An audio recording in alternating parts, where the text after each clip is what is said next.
Kung ito na ang huling araw ko, hindi ko hihilingin na humaba pa ang oras. Hindi ko hihilingin na umatras ang mundo. Hindi ko hihilingin na balikan ang nakaraan. Dahil ang bawat araw na ipinahiram sa akin ay regalo na hindi ko pag-aari. Kung ito na nga ang huling araw ko, gusto kong marinig muli ang tawag ng mga taong mahal ko. Ang simpleng, kumusta ka? Ang simpleng, ingat ka. Ang simpleng, mahal kita.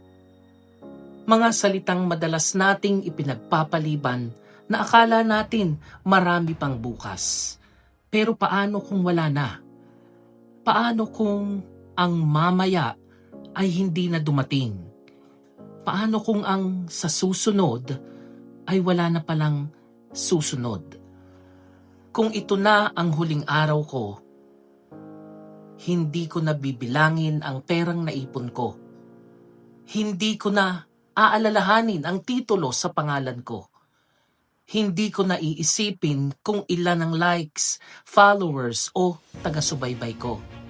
Dahil sa dulo ng lahat, hindi tayo sinusukat ng ating naipon, kundi ng pagmamahal na ating naibigay, ng pusong ating napasaya, ng luhang ating napunasan, ng buhay na ating nahawakan.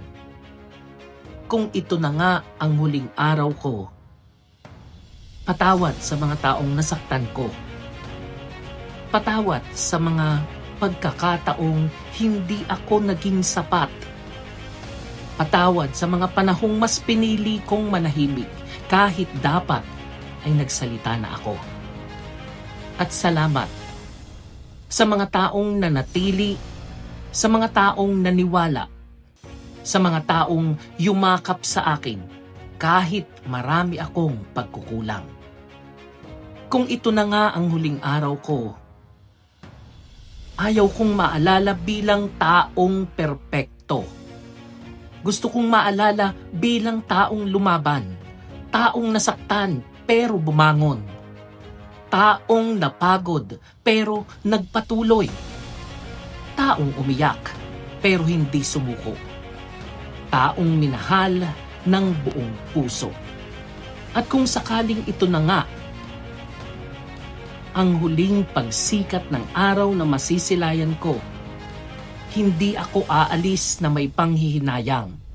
Dahil natutunan kong ang buhay ay hindi sinusukat sa haba ng panahon, kundi sa lalim ng pagmamahal, sa tapang ng paglaban, at sa kabutihang iniwan. Kaya kung ito na nga ang huling araw ko, ngingiti ako, titingala ako, at buong pusong sasabihin, maraming salamat buhay. Maraming salamat sa bawat sugat na nagturo. Maraming salamat sa bawat taong naging bahagi ng aking paglalakbay. At sa mga maiiwan, huwag ninyo akong hanapin sa mga litrato. Hanapin ninyo ako sa mga aral, sa mga awit, sa mga alaala, sa mga pusong minsan ay aking minahal.